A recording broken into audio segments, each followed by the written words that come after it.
Desenvolvendo um pouco melhor o capítulo de João 19, a gente tem uma série aqui no canal chamada série Trindade. E foi algo que Deus me mostrou como uma nova via de fazer o estudo da palavra dele. A palavra de Deus, ela bem como o caráter, a personalidade de Deus, ela tem atributos da persona, do ser Deus. E como Deus é divino, pleno, perfeito, como ele é um Deus trino, Deus Pai, Filho e Espírito Santo, como a criação demonstra essa trindade em todas as coisas, né? No passado, presente e futuro, a questão dos estados da água, sólido, líquido e gasoso, enfim, uma série de coisas apontam o tempo inteiro para essa trindade, para esse caráter expresso de Deus em tudo que sai dele, bem como o humano, corpo, alma e espírito, ok? Então, Deus me fez entender que a palavra dele não pode se resumir apenas a um simples escrito ou a simples relatos históricos. Todo relato histórico ele vem carregado com uma bagagem real, de fato aconteceu, com uma bagagem de ensinamento pessoal ali, né, onde eu posso me identificar e aplicar aquilo à minha vida, e também uma bagagem espiritual, profética, uma terceira via ainda mais profunda da palavra. E quando a gente olha, eu gostaria de trabalhar, não vai dar para trabalhar aqui, ficaria extenso demais, não daria para trabalhar todo o capítulo 19, mas tem tantos elementos que a gente pode desenvolver nessas três vias que eu acho precioso que a gente compreenda pelo menos alguns dos elementos citados aqui quando Jesus é condenado à morte de cruz, certo? Alguns desses elementos eu trabalhei num outro vídeo aqui, eu posso deixar o link também na descrição desse vídeo, que é quando Pilatos pega e manda açoitar Jesus. E aqui a gente pode perceber como é terrível a pressão que Pilatos está sofrendo pública ali, porque diante daquilo ele manda açoitar Jesus e versículo 4 ele admite, olha, eu trago para vós para que saibais que eu não acho nele crime algum. Quer dizer, Pilatos admite que não acha crime algum, mas ainda assim manda açoitá-lo. Então, o primeiro nível de interpretação é olhar para essa história e entender que isso aconteceu e fazer um juízo de terceiro. Meu Deus, que absurdo, como é que o cara faz isso? O segundo nível é eu me colocar dentro dessa história. Será mesmo que eu não tenho feito isso? Será que muitas vezes eu não tenho vivido diante de uma pressão pública de tal forma que eu estou mais preocupado com o que o povo pensa ou com o meu cargo? Porque existe uma outra situação aqui que o povo coloca, né? Como se ele falasse assim, olha, se soltares a esse, não é amigo de César. Uma pressão que o povo faz a Pilatos. Se soltares esse, não é amigo de César. Qualquer que se faz rei se opõe a César. Então, se Jesus está se fazendo de rei, se dizendo rei, ele está se opondo a César. Você vai apoiar ele? Então você está contra César, o imperador, e você vai criar um problema para você. Então, o cargo de Pilatos é colocado à prova. Será que muitas vezes a gente não tem se colocado nesse lugar de sofrer tanta pressão pública que está mais preocupado com o contexto ou com o juízo local do que com o que Deus está pensando? Que a gente possa meditar nisso. Mas todo esse contexto traz também um alerta, uma profecia para esse cumprimento antes da volta de Cristo, né? Ele vai ressuscitar a partir disso daqui, mas ele está fazendo menção da volta final dele. Então ele fala assim, olha, diante disso que vocês estão vendo, não viva nesse contexto, não viva nessa situação de pressão onde vocês ignoram aquilo que o Pai planeja para vocês. E a gente pode ver isso no versículo 11, onde Jesus responde assim, ó, nenhuma autoridade terias contra mim se de cima não lhe fosse dada. Olha o fim do versículo 11. Aquele, porém, que me entregou a ti, maior pecado tem. Ou seja, Pilatos, você tem um pecado. Então, Pilatos não é absolvido porque ele, entre aspas, aqui, ele lava as mãos, né? Ele não é absolvido porque ele fala, ó, eu não condeno, mas já que vocês estão condenando, vai. Não, Pilatos também assinou. Pilatos também foi conivente mediante a pressão pública. Por quê? Já que ele não concorda com isso, por que que ele deu os açoites, deu ordem para isso? Por que que ele deu sequência para a crucificação? Por que que ele apresenta ali uma continuidade num juízo que não está em conformidade com aquilo que ele acredita?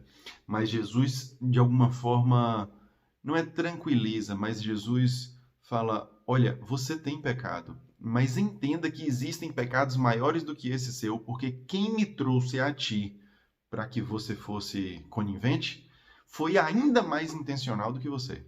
Então, pecado maior tem aquele que me trouxe para cá. Mas, Pilatos, você precisa tratar isso, cara. Você está em pecado. Então, que a gente não caia em situações semelhantes a de Pilatos. Pilatos não queria perder o cargo, Pilatos não queria sofrer ali uma lixação pública, né? Não queria ser humilhado, não queria ser posto à prova. Então ele dá sequência no que o povo quer. Ele deixa o povo conduzir. E Deus nos chama para um governo.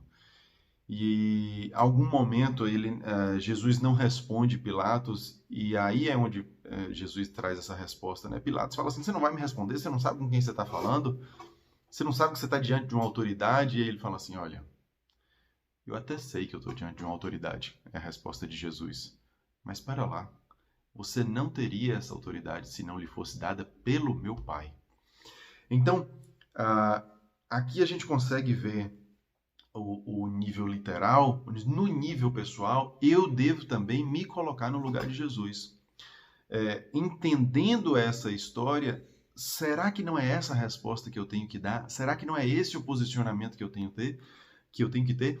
Porque se eu sou filho do Deus vivo, e se eu reconheço plenamente isso, então eu devo me posicionar como alguém que, mesmo quando tem algum ponto de autoridade ou algum cargo de liderança sobre mim, sim, eu respeito essa autoridade. Contudo, eu sou filho do patrão desse cara.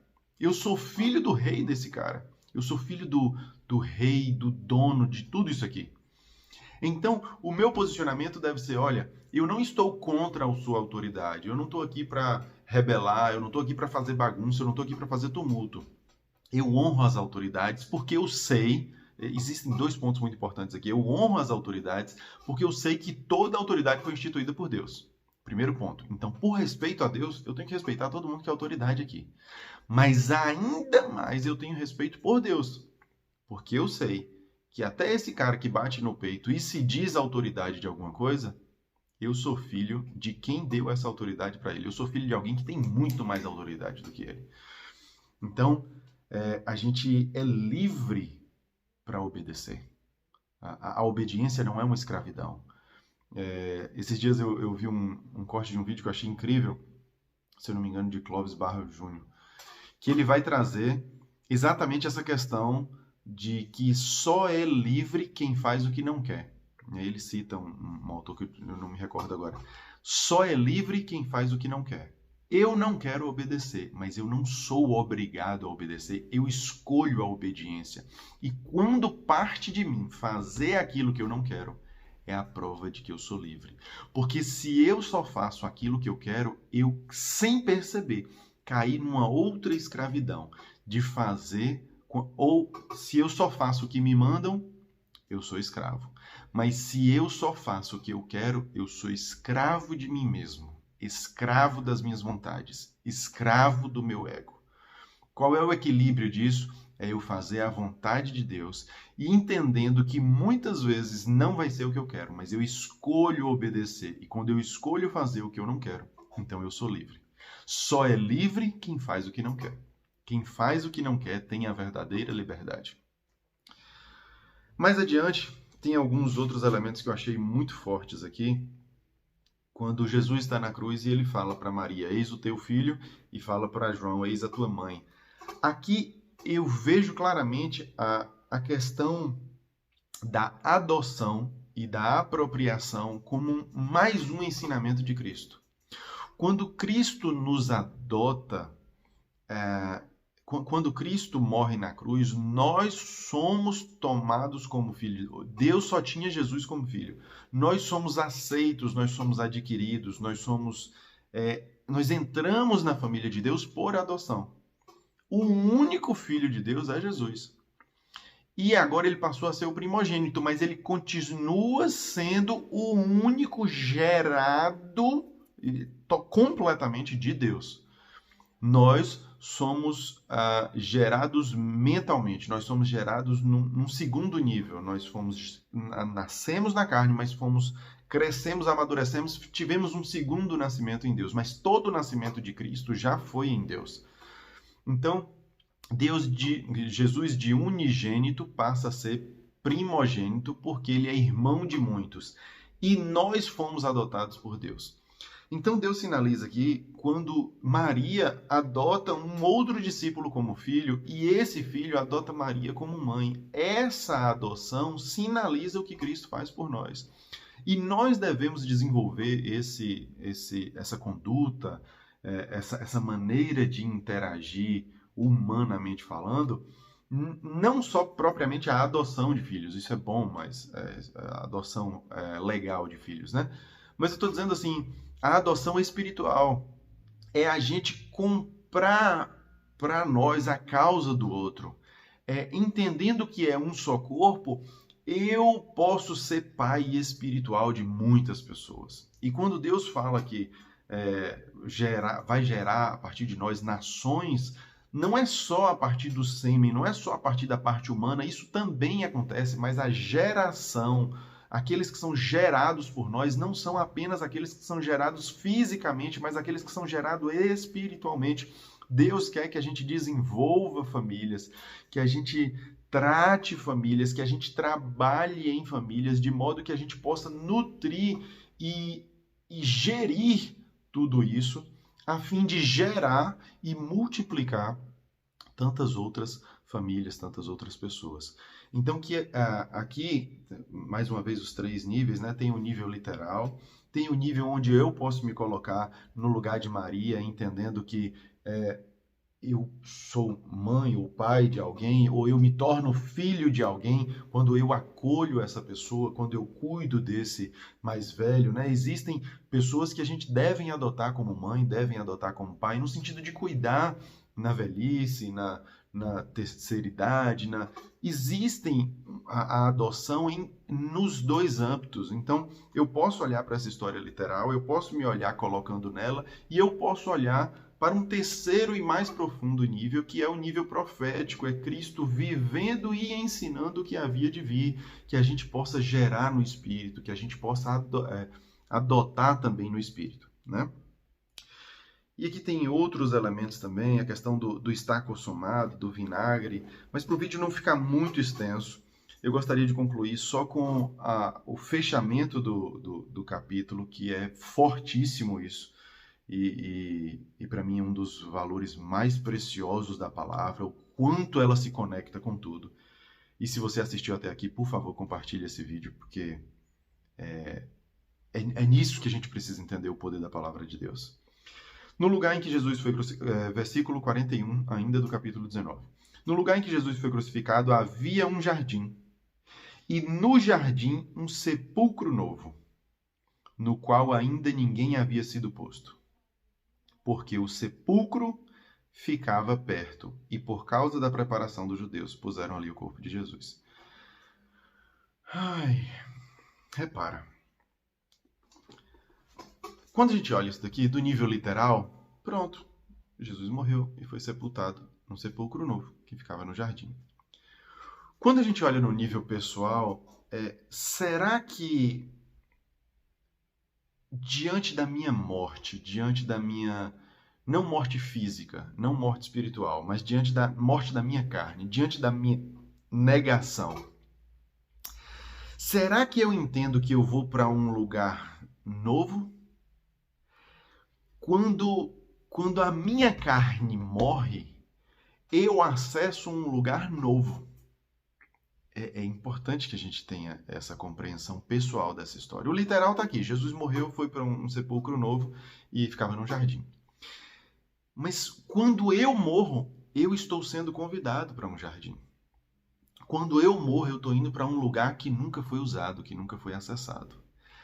Mas a coisa mais preciosa de toda essa história é o cumprimento profético de algo que já estava lá em Gênesis. Quando Adão peca, Adão sai do jardim. Quando Cristo morre, ele entra no jardim. Cristo abriu esse acesso para que quando nós morrermos, nós vamos para um lugar novo. Quando a nossa carne morre, nós acessamos o nível de vida que Cristo tem para nós. Um lugar que nunca ninguém acessou. Um lugar que é exclusivo, um lugar que é único, um lugar que é pessoal. Então, a profecia se cumpre, e aqui tem uma coisa ainda mais forte, quando ele estava morto, quebrou as pernas de um lado, de outro, do ladrão, e não quebrou as pernas dele, mas furou na altura da costela, rasgou ele com a lança. Perceba que isso também é um sinal que havia no primeiro Adão. Eva foi gerada a partir da costela, então precisou abrir ele para que saísse essa costela, e a partir dessa costela fosse criada a mulher. Precisou que Jesus fosse cortado na altura da costela, para que desse lugar da costela saísse água e sangue, água da vida, saísse o sangue da remissão do pecado. Ele pagou com o sangue para que a igreja agora pudesse viver, porque foi aberta a costela do segundo Adão. O pecado entra pelo primeiro Adão e sai pelo segundo Adão. Sai cura, sai remissão, sai renovo. E sai a mulher do mesmo lugar. A mulher de Adão foi Eva, foi criada da costela. A mulher de Cristo é a igreja, a noiva. E a igreja sai daqui, sai de dentro dele. Ele é a água viva que vai fazer gerar a igreja. Ele é o sangue que está remindo os pecados e justificando a igreja. Quando Cristo demonstra e cumpre esse ciclo da palavra profética, e a gente entende que tudo que está acontecendo aqui, e esse relato histórico, já aconteceu muito antes em Gênesis. Quando a gente entende que toda a Escritura está interligada, a gente entende que existe um terceiro estágio que ela ainda está gerando, ela ainda está girando. Esse ciclo previu o que aconteceria com Jesus e aconteceu. E previu o que acontecerá conosco e está acontecendo. Será que eu tenho matado a minha carne de modo que eu acesse um lugar novo? Será que eu tenho morrido para mim mesmo para que eu acesse o jardim bem como Jesus acessou? Porque essa palavra também vai se cumprir. Esse ciclo, mais uma vez, vai se repetir. A palavra de Deus toda acontece em 3 tempos, porque ela acontece. O primeiro tempo, a criação, o início de tudo, que profetizava um segundo tempo, que era a vinda de Cristo, que profetiza um terceiro tempo, que é a volta de Cristo. Só que nós temos o registro já de 2 tempos para garantir que o terceiro tempo também vai acontecer. Bem como a vinda de Cristo foi uma profecia que muitos não acreditavam e se cumpriu, e já temos relato histórico disso, existe uma profecia da volta de Cristo que vai acontecer. Inevitavelmente vai acontecer. E alguns não creem, mas muitos creem. Bem como muitos criam que viria o Messias, e veio. E esse Messias garantiu que volta, e ele vai voltar. Que a gente possa compreender a força que tem a palavra de Deus, para que a gente viva verdadeira e integralmente conforme a sua palavra. Isso muda os ambientes que vamos acessar, as pessoas que vamos acessar e a vida que vamos ter aqui. Não é só sobre prosperidade nos céus, não é só sobre renovo e vida nova apenas nos céus.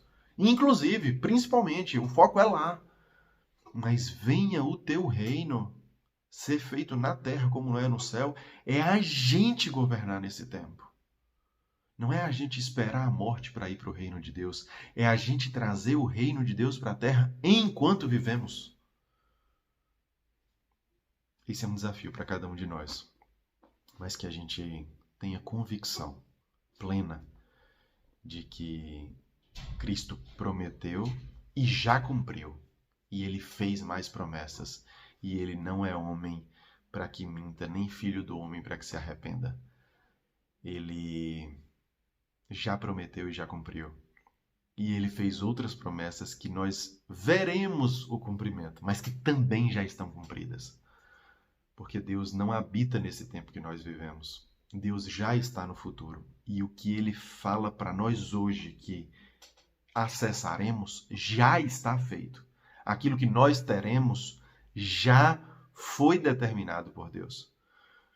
Então, que a gente possa acessar, que a gente possa viver com a certeza dessa palavra e desfrutar dela enquanto vivemos. E não apenas no cumprimento da profecia. A parte mais gostosa e mais preciosa da palavra de Deus é a gente viver a alegria do cumprimento antes do cumprimento, pela certeza de que já se fez. Eu ainda não vejo com meus olhos, mas o Espírito já me garante. Olha, aquele que prometeu e nunca falhou, fez mais promessas. Então festeja, você já ganhou. Você ainda pode não ter visto, você ainda pode não ter acessado, mas essa vitória já existe. Se manifeste, se posicione, festeje como alguém que já vive a vitória. Porque ainda que ela não tenha chegado, ela já aconteceu, já foi determinada. Deus abençoe o seu dia. Compartilhe essa mensagem.